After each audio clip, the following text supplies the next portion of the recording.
But aren't you outraged? Every consumer that you represent would be outraged if they knew that, or were aware of, that projects that have a utility, understood, but then the price just keeps on doubling or nearly doubling.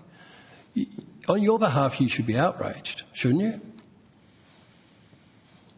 Well, if I can jump in, Chair. Mr Chairman, we're heavily focused on necessary investment only occurring at the right time at minimal cost to ensure bills are maintained at the lowest level imaginable. Now, that may sound like a platitude. It's not. We work very hard with bodies to actually represent the consumer interest to make it very clear the impact of high costs on consumers and their lives, their families, their businesses. And this is very much the focus of what we do. But as Dr. Shepherd mentioned, we don't have control over project costs or any others with regard to... No, but you're an advocate for the users. You should be advocating for the users.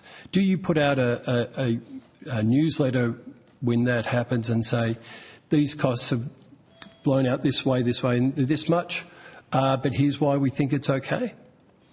Because I don't think you'd get a very good response if you did.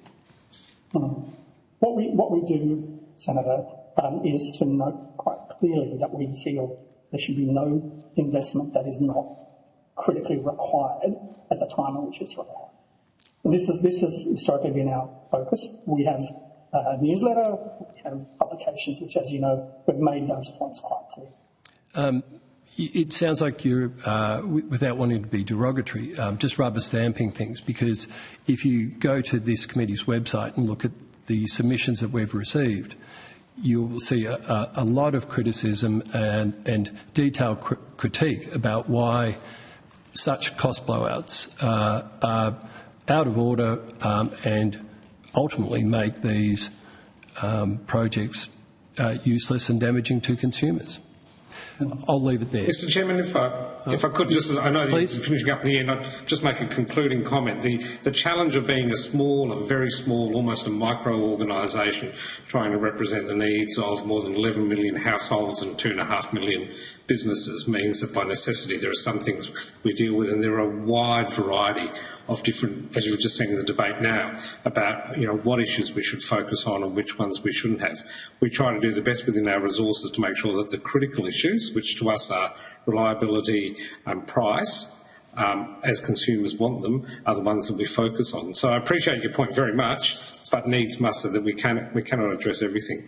A $9 million a year organisation can certainly address enormous and unwarranted cost blowouts in one of the key projects that you're representing consumers in.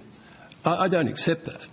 I think if that's what you're saying to this committee, it may behove you and the board to look at your priorities again.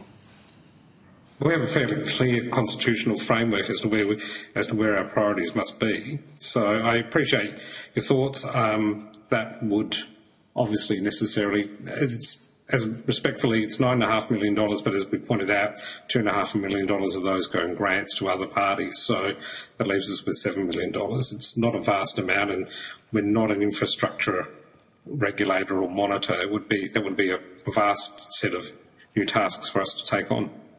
Well, if there was real accountability in the system, then I would have thought that AEMO might share some of their hundreds of millions of dollars with you.